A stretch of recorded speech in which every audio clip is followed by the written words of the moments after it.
اسباب کی طرف ہم توجہ نہیں کرتے اور نہ ہی اسباب کو دور کرنے کی کوشش کرتے ہیں اور وبا کا مقابلہ کرنے کی کوشش کرتے ہیں. یہ کیسے ہو سکتا ہے؟ 1450 سال پہلے سرکار دو عالم صلی اللہ علیہ وسلم نے یہ فرما دیا تھا کہ جب زنا عام ہو گیا پھر پے در پے وبائیں آئیں. جب زنا عام ہو گیا پھر وبائیں آئیں گی. اب اگر وباؤں کو روکنا چاہتے ہو تو پھر زنا سے بچنا پڑے گا، اس سے توبہ کرنی پڑے گی. اگر زنا سے باز نہ آئے تو پھر وبائیں بھی رک نہیں سکتی. جو مرضی کرو دعا تو قبول ہی نہیں ہوگی جب تک امر بالمعروف و نہی عن المنکر کا جذبہ ہی نہیں ہے. تو دعا بھی کیسے قبول ہوگی؟ روایت میں آتا ہے کہ بنی اسرائیل میں اللہ رب العزت نے جبریل امین کو ایک بستی کو تباہ کرنے کے لیے بھیجا. میں عذاب کے فرشتوں کو لے جاؤ، اس بستی کو جا کے تباہ کر دو. جبریل امین جب آئے تو دیکھا کہ اس بستی میں ایک بڑا نیک، بڑا پرہیزگار، بڑا متقی، یہاں تک کہ فرمایا کہ اس نے کوئی ایک گناہ بھی نہیں کیا. کوئی گناہ اس ایک بندے نے نہیں کیا، بڑا نیک، بس خود اللہ نے چھلا اپنے اللہ کا ذکر کرنے میں مشغول ہے. آج کل تو لوگ ہمیں دوسرے کی کیا پرواہ ہے، جو مرضی کرے، تمہیں کیا ہے جی، چھوڑو اپنا کام کرو. یہ اسلام نہیں ہے. اسلام کہتا ہے خود بھی بچو، دوسروں کو بھی بچاؤ، خود بھی جہنم سے بچو، اہل و عیال کو بھی بچاؤ. اپنی فکر بھی کرو اور اپنے ساتھ دوسرے مسلمانوں کی فکر بھی کرو. یعنی کہ دوسروں کی کوئی پرواہ نہ کرو، نفسا نفسی. یہ اسلام کا مزاج ہی نہیں ہے کہ دوسروں کی کیا پڑے گی، تم اپنا کام کرتے جاؤ. کیا ضرورت ہے کسی کو کچھ کہنے کی؟ اگر یہ حالت ہو جائے تو پھر عذاب الہی سے کوئی نہیں روک سکتا. کوئی بندہ غلط کام کرتا ہے، اس کو روکنے والا کوئی نہ ہو تو پھر عذاب الہی کو دعوت دینے والی بات ہے، پھر عذاب سے روکنے والا کوئی نہیں.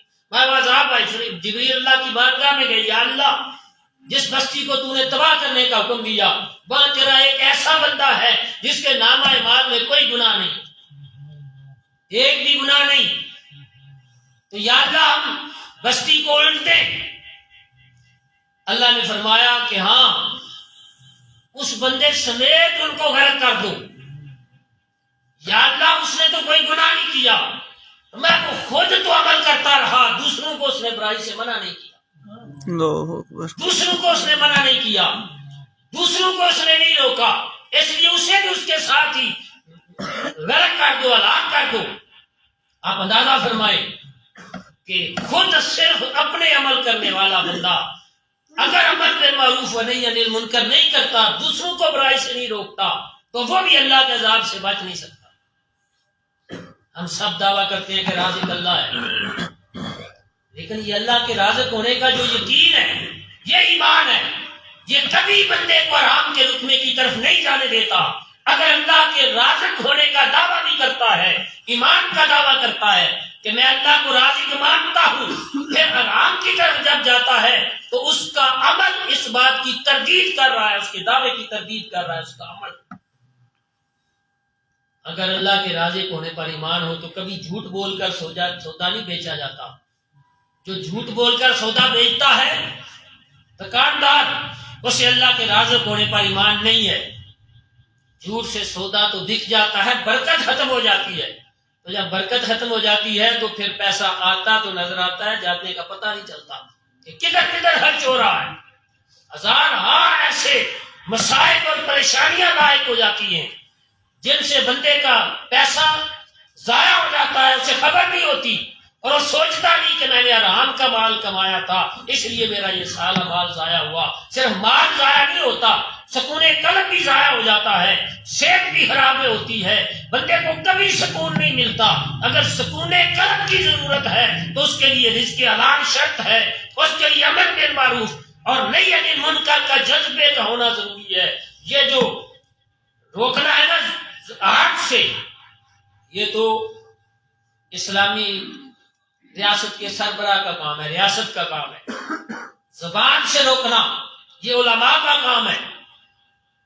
ہر انسان کو یہ حق حاصل ہے کہ وہ اعمال صالحہ کرے، ضروریات دین کا علم حاصل کرے اور اس کے مطابق دوسروں کو بھی دعوت دے. اگر ہم اس کا مطلب ہرگز یہ نہیں ہے کہ یہ جو مروجہ طریقہ تبلیغ کا نکالا چند بندے اکٹھے ہو کے گاؤں گاؤں پھرتے رہیں. نہیں، ہر بندہ داعی ہے. حضور علیہ السلام نے فرمایا ہر داعی ہے، ہر گھر کا سربراہ اس سے پوچھا جائے گا کہ تو نے اپنی اولاد کو کیا سکھایا، اپنے اہل و عیال کی تو نے دنیاوی ضرورتیں تو پوری کی، تو نے انہیں دین سکھایا، دین کے مسائل سے تو نے آگاہ کیا، تو نے انہیں ضروریات دین کا علم نہیں سکھایا تو ان کی جگہ بھی عذاب تجھے ہوگا. اپنے اہل و عیال کو دین سکھانے کی ضرورت ہے. ایک گھر کا سربراہ اگر ضروریات دین کا علم حاصل کر لیتا ہے تو اس کے لیے فرض ہے کہ وہ اپنے گھر میں اپنے گھر والوں کو سکھا دے. ہر بندہ، ہر گھر کا سربراہ خود سیکھے اور اپنے اپنے گھر میں سکھائے تو پورا معاشرہ دیندار بن جاتا ہے. سبحان اللہ. بے شک ہم کہتے ہیں یہ ڈیوٹی کسی اور کی ہے، یہ ذمہ داری کسی اور کی ہے، یہ ہماری ذمہ داری نہیں ہے. اور ہم کتنے احباب ہم میں سے ایسے ہیں جنہیں یہ پرواہ نہیں کہ مسجد میں امام ہے یا خطیب ہے یا قرآن پڑھانے والے ہیں، ان کے ضروریات زندگی بھی ہم پہ فرض ہیں، اس کی کسی کو ہے پرواہ؟ اس میں آپ پکڑے جائیں گے. کسی کی نیکی اس وقت تک کام نہیں آتی جب تک وہ نیکی کا حکم نہ کرے اور برائی سے روکے نہ. یہ اللہ رب العزت نے قرآن میں فرما دیا اور کامیابی کا راز بتایا. اولئک هم المفلحون. کامیاب کون ہے؟ فلاح پانے والے کون ہیں؟ فرمایا فلاح پانے والے وہ ہیں جو نیکی کا حکم کرتے ہیں، برائی سے منع کرنے والے. سبحان اللہ. اگر معاشرے میں ایک جماعت ایسی ہے، ایک گروہ ایسا ہے جو برائی سے روکتا ہے، نیکی کا حکم دیتا ہے، تو پھر سارے کامیاب ہیں. اور اگر کوئی ایک بھی ان میں ایسا نہیں ہے تو پھر سارے کے سارے ناکام ہیں، سب پھر اللہ کے عذاب میں مبتلا ہوں گے. بعض محترم، سکون قلب کا چھن جانا یہ سب سے بڑا عذاب ہے. جب بندے کو سکون نہ ہو، قلب کو سکون نہ ہو، عبادت کی لذت نہ ہو تو علم کے بغیر عبادت نہیں بنتی. پہلے علم ضروری ہے، ضروریات دین کا علم یہ ہر بندے پر فرض ہے. طالب العلم فریضۃ علی کل مسلم و مسلمہ. اب ذرا اپنے من میں جان کر دیکھیں، اس فریضے کے لیے کبھی آپ نے کوشش کی؟ کبھی علماء کے پاس گئے علم سیکھنے کے لیے؟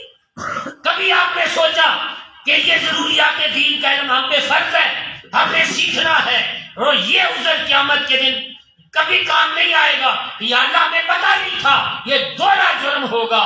ایک تو تم نے سیکھا نہیں، دوسرا تم نے عمل نہیں کیا. پھر کیا بنے گا؟ اس وقت سوائے حسرت کے کچھ ہاتھ نہیں آئے گا. یہ جس کا فرض ہو اسی نے کام کرنا ہے نا. تو کسی علماء حق کے ساتھ بیٹھنا، اس سے علم دین کا علم سیکھنا یہ ہم سب کے لیے فرض ہے. ہمیں کوئی مسئلہ درپیش ہو اس کے بعد ہم رابطہ کر لیں، فون کر لیا جی حضرت یہ مسئلہ بتا دو.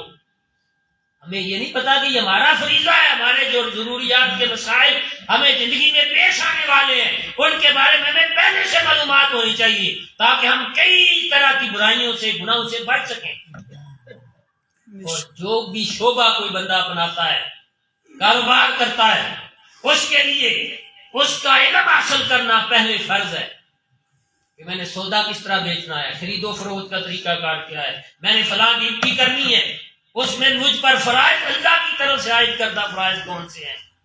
جب تک یہ پتہ نہ ہوگا تو بندہ ان فرائض کو صحیح طرح ادا نہیں کر سکے گا. جب صحیح طرح ادا نہیں کر سکے گا تو اللہ کا مجرم بنے گا. تو میں نے عرض کیا کہ یہ دنیا کی زندگی چند روزہ ہے. یہ اس طرح ہے کہ پانی سمندر کے مقابلے میں پانی کا ایک قطرہ ہے. یہ زندگی ہمیشہ کی نہیں ہے، ہمیشہ زندگی ہماری آگے ہے. یاد رکھنے میں کئی مرتبہ آپ کو بتا چکا ہوں کہ بندہ مرنے کے لیے پیدا نہیں ہوا. ہم سمجھتے ہیں مر گیا فنا ہو گیا، فنا نہیں. موت فنا نہیں ہے. موت ایک جہان سے دوسرے جہان منتقل ہونے کا نام ہے. امتحان کے ختم ہونے کا نام موت ہے. اس دنیا کی زندگی کے خاتمے کا نام موت ہے. اور آگے ہمیشہ کی زندگی شروع ہونے والی ہے، اور اس کا دار و مدار اس زندگی پر ہے، اس زندگی پر ہے۔ تو اس لیے اس زندگی میں رہ کر ہم نے ہمیشہ کی زندگی کو سنوارنا ہے۔ اگر اسی کو سنوارنے کی فکر میں رہے تو پھر یہ بھی نہیں سنورے گی اور وہ بھی بگڑ جائے گا۔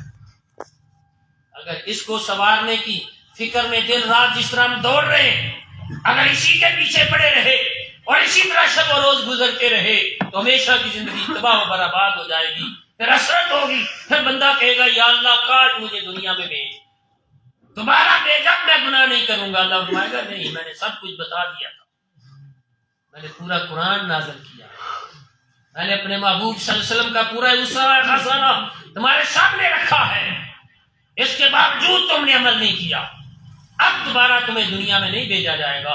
اس لیے آدمی محترم، یہ زندگی کے لمحات ہیں، ان کی قدر کرو، ان کی بڑی قدر ہے، بڑی قیمت ہے۔ جس کے ذہن میں آخرت کی زندگی ہے، ہمیشہ کی زندگی کا تصور اور یقین ہے جسے، اس کے لیے ایک ایک لمحہ قیمتی ہے، ایک ایک گھنٹہ اس کا قیمتی ہے، ایک ایک دن اس کا قیمتی ہے، اور جسے آخرت کی فکر نہیں اس کے لیے اس کی کوئی قدر و قیمت نہیں۔ ایک ایک لمحہ قیمتی ہے، ہر لمحے کو اللہ کی یاد میں بسر کرنے کی کوشش کرو۔ دعا ہے کہ اللہ تبارک و تعالی ہمیں دین متین کا صحیح فہم نصیب فرمائے، اللہ تبارک و تعالی ہمیں آخرت کی فکر کرنے کی توفیق عطا فرمائے۔ وما علینا الا البلاغ۔